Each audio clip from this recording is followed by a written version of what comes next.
పంట పండింది కదా. అంతకుముందు ఏడ ఏడ ఏ ఊర్లో అన్నం తిన్నా కూడా ఈ కాళేశ్వరం నీళ్ళే అని చెప్పారు కదా.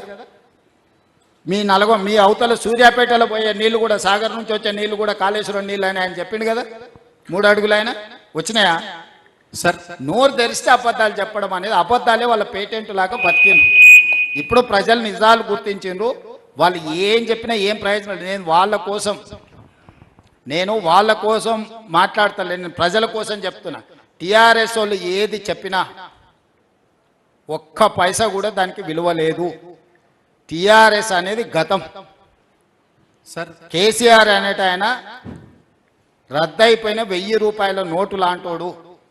సో ఆ పార్టీకి కానీ ఆ నాయకులకు కానీ గతమే ఉంది, భవిష్యత్తు లేదు. వాళ్ళ గురించి మీరు ఏం పెద్దగా చింతించకండి, మనం ముందుకెళ్దాం సార్. మహబూబ్నగర్ ఇది పాలమూరు రంగారెడ్డిలో ముఖ్యంగా గత ప్రభుత్వం విస్మరించిన లక్ష్మీదేవపల్లి రిజర్వాయర్ని టేకప్ చేస్తున్నారా? అదేవిధంగా జూరాల డౌన్ స్ట్రీమ్లో జూరాల నుంచి శ్రీశైలం మధ్యలో వెల్టూరు గుందిమళ్ళ మధ్యలో బ్యారేజ్ కూడా ఒకటి ప్లాన్ ఉండింది. అది చేస్తే కూడా మీరు ఇంతకుముందు ఏదైతే భీమా కృష్ణానదుల మీద ఏదైతే లాభ పొందొచ్చు అన్నారో అది మొత్తం అటు ఇటు మన స్టేట్లోనే లాభ పొందొచ్చు. ఇట్లాంటి 2 ప్రాజెక్టులు ఇప్పుడు ఉద్దండాపూర్ నుంచి లక్ష్మీదేవిపల్లి వరకు భూసేకరణ కోసం ఆదేశాలు ఇచ్చినాం. భూమి సేకరించకుండా ప్రాజెక్టు నిర్మాణాల జోలికి వెళ్ళాం. ఆల్రెడీ నిర్మాణంలో ఉన్న ప్రాజెక్టులను మాత్రం పూర్తి చేస్తాం. నిన్న సమీక్ష సమావేశంలో ఉద్దండాపూర్ నుంచి లక్ష్మీదేవిపల్లి వరకు అవసరమైన భూసేకరణకు సంబంధించి కూడా అధికారులకు ఆదేశాలు ఇచ్చినాం. మిగతా ప్రాజెక్టులను కూడా ఫీజిబిలిటీ చూస్తున్నాం. అంటే feasibility not only in construction, financial capability కూడా చూసుకోవాలి. మన దగ్గర ఉన్న ఆర్థిక వెసులుబాటు, మన దగ్గర అందుబాటులో ఉన్న నిధులను చూసుకొని పెండింగ్ ఉన్న ప్రాజెక్టులను పూర్తి చేసుకొని జాతికి అంకితం చేసి కొత్త ప్రాజెక్టులను తీసుకోవాలనేది మా ఆలోచన. అత్యవసరంగా ఉన్న వాటిని మాత్రమే కొత్త ప్రాజెక్టులను తీసుకుంటాము. గతంలో ఉన్న ప్రభుత్వం లాగా టెండర్లు పిలుచుడు, కాంట్రాక్టులు ఇచ్చుడు, కమిషన్లు కొల్లగొట్టుడు ఈ ప్రభుత్వంలో నిషేధం. లేదు అంటే అట్లాంటిది ఏమన్నా ఉంటే డెఫినెట్గా మేము దాన్ని పరిశీలిస్తాము, డెఫినెట్గా దాన్ని ఆలోచన చేస్తాం. 4,000 ఎకరాలకు నిధులు ఎంత అవసరం ఉంటున్నాయి? నిధుల కొరత ఉన్న సమస్యలో నిధుల సేకరణ ఇలా జరుగుతుంది. నిధులకు ఏమి ఇబ్బంది లేదు. అందుకే చెప్పిన ప్రభుత్వం నుంచి ఏదున్నా మొదటి ప్రాధాన్యత కింద భూసేకరణకి ఇస్తాం. ఒక్కొక్క ఊర్లో ఒక్కొక్క ఎకరాకు ఒక్కొక్క రేటు ఉంది. దాన్ని కంప్లీట్గా అంచనాలు చేసి దానికి అవసరమైన నిధులు ఎప్పటిలోగా భూసేకరణ జరుగుతాయి, ఎంత నిధులు అవసరం ఉంటుంది అనేది అధికారులతో నివేదిక ఇవ్వమని చెప్పినాం. నివేదిక రాగానే పూర్తి వివరాలు చెప్తాం. సార్, గత ప్రభుత్వము గత 10 ఏళ్ల పాటు దాదాపు 50,000 కోట్లు అంచనా వేసింది, 27,000 కోట్లు ఖర్చు పెట్టింది. పనులు ఎక్కడ కూడా కంప్లీట్ కాలేదు. మరి ఈ ప్రభుత్వము ఎప్పటిలోగా ఈ ప్రాజెక్ట్ కంప్లీట్ చేస్తుంది? మరోవైపు ఎంత అంచనాని ఇప్పటికే రేట్లు పెరిగాయని మీరు చెప్తున్నారు, అంచనా ఏమైనా పెంచే అవకాశం ఉందంటారు? అంచనాలు ఎప్పటికప్పుడు వేసుకోవాల్సిందే. ఇప్పుడు మనకు పాలమూరు రంగారెడ్డి ప్రారంభం నుంచి ఉద్దండాపూర్ వరకు ఉన్న బాటిల్ నెక్స్ అన్ని కూడా క్లియర్ చేయదలుచుకున్నాము. నెక్స్ట్ జూన్ లోపల వీలైనంత వరకు వీటిని 100% చేసి ట్రంక్ కెనాల్స్, రిజర్వాయర్లు కంప్లీట్ చేస్తాం. బ్రాంచ్ కెనాల్స్ మిగతా అన్ని కూడా తర్వాత టెండర్లు పిలవాల్సింది. ఇప్పుడు పిలిచినా ఇడవడానికి నీళ్లు లేవు, ఇవ్వడానికి నిధులు లేవు. సో ఇప్పుడు ఉన్న పంపులు, లిఫ్టులు, కెనాల్స్, రిజర్వాయర్లు 100% నెక్స్ట్ 1 ఇయర్లో కంప్లీట్గా 100% పూర్తి చేసే పని పెట్టు. మా అధికారులు డిసెంబర్, జనవరి వరకు అయిపోతాయి సార్ అని చెప్తున్నారు. కానీ నేను 2027 జూన్ లోపల పాలమూరు రంగారెడ్డి ఉద్దండాపూర్ వరకు అవసరమైన కర్వేన కానీ మిగతా అన్ని రిజర్వాయర్లను పూర్తి చేసుకుంటూ సమస్యలు పరిష్కరించుకుంటూ ఉద్దండాపూర్ వరకు నీళ్ళని తరలించే పని చేస్తాము. వీటన్నిటిని చేసిన తర్వాత అక్కడి నుంచి లక్ష్మీదేవిపల్లి వరకు ఎట్లా తీసుకెళ్ళాలి, అక్కడి నుంచి డిస్ట్రిబ్యూటరీ కెనాల్స్ అన్నిటిని కూడా ఎట్లా చేయాలనో మళ్ళీ ఒక 6 నెలల తర్వాత సమీక్ష చేసుకొని వాటి మీద ముందుకు వెళ్తాం. సార్,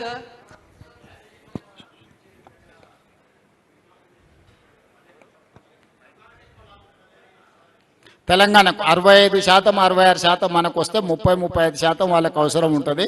వాళ్ళతోని ప్రతిపాదన 50% నిధులు ఖర్చు పెట్టుకుందామని ఒక చర్చ చేస్తున్నాం. మంత్రి గారు నిరంతరం ఆ రాష్ట్ర ప్రభుత్వంతో చర్చలలో ఉన్నారు. అవి కొలిక్కి వచ్చినాక పూర్తి వివరాలతో ఎక్కడెక్కడ బ్రిడ్జ్ కమ్ బ్యారేజీలు కడతాం, ఎంతెంత నీటి నిల్వ ఉంటుంది, అందులో మనం ఎంత వాడుకుంటాం, వాళ్ళు ఎంత వాడుకుంటాం, భవిష్యత్తులో వీటి నిర్వహణ కూడా తెలంగాణ రాష్ట్ర ప్రభుత్వం తీసుకుంటుందని ప్రతిపాదన పెట్టాం. ఎందుకంటే నిర్వహణ మన చేతిలో ఉంటే వాటిని మొత్తం మానిటరింగ్ అంతా మన చేతిలో ఉంటుంది, కంట్రోల్ మన చేతిలో ఉంటుంది. తాళాల గుర్తి మన దగ్గరనే పెట్టుకుంటామని చెప్పినాము. దాన్ని అంటే ఇనీషియల్ స్టేజ్లో ఉంది, ఇంకా కొంచెం దాని లోతుకు పోయిన తర్వాత పూర్తి వివరాలు చెప్తాం. సార్, ద ఎర్లియర్ ప్లాన్ ఏమి జబస్కర్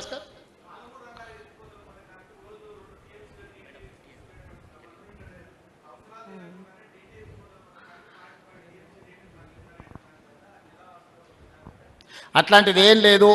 తొందరలోనే డిండికి కూడా ఉమ్మడి రాష్ట్రంలో అనుమతి ఇచ్చిన జీవోలు పాలమూరు రంగారెడ్డి అయినా డిండికైనా అనుమతులు తీసుకోవడానికి పక్క రాష్ట్రంతో చర్చలు చేస్తున్నాం. చర్చలు సానుకూలమైన దిశగా సాగుతున్నాయి. తొందరలోనే మీకు ఒక మంచి వార్త వినిపిస్తా. 90 టీఎంసీలు పాలమూరు రంగారెడ్డి ఎత్తిపోతలకు నీటి కేటాయింపులు, 20 టీఎంసీలు డిండి ప్రాజెక్టు ఎత్తిపోతల కోసం నీటి కేటాయింపులను ఆంధ్రప్రదేశ్ రాష్ట్రంతో చర్చలు చేసి ఈ సమస్యను సానుకూలంగా పరిష్కరించుకోవడానికి ముందుకు వెళ్తున్నాం. చర్చలు బాగా ముందుకు వచ్చినాయి. తొందరలోనే మీకు ఆ శుభవార్త వినిపిస్తా. ఎవ్వరికి నష్టం జరగనేను. నేను ఉన్నప్పుడు ఈ జిల్లాకు అసలే నష్టం జరగదు. అపోహలు సృష్టించే వాళ్ళ అపోహల జోలికి పోకండి. ఇవన్నీ కూడా అప్పట్లోనే మంజూరైనవి. నిజంగానే పాలమూరుకు వాళ్ళు ఆ న్యాయం చేసుకోవాలంటే ఎందుకో రద్దు చేయలేదు. టెండర్లు ఎందుకు పిలిచారు? సో దేనికి కావాలన్నా ఉన్నాయి కంప్లీట్ చేసుకొని వీటిని వినియోగంలోకి తెచ్చుకొని ఇప్పుడు 10 లక్షల ఎకరాల ఆయకట్టుకు ఆనాడు లక్షల ఎకరాల ఆయకట్టుకు నీళ్ళు వస్తుంది. 26 లక్షల ఎకరాల ఆయకట్టుకు పాలమూరు జిల్లాలో మనం నీళ్ళు ఇచ్చుకోగలిగితే మన జిల్లా సస్యశ్యామలం అవుతుంది. గోదావరి జిల్లాలో కూడా మనల్ని చూస్తే అసూయపడే పరిస్థితి వస్తుంది పాలమూరు జిల్లా మీద. కాబట్టి ఈ పనులు పూర్తి చేయడానికి నేను నిరంతరం నా చిత్తశుద్ధిని ఎవడో కేసీఆర్ ప్రశ్నిస్తాడు, హరీష్ రావు ఏదో చెప్తాడు, ఈడున్నో లేదు, వాళ్ళ కోసం కాదు.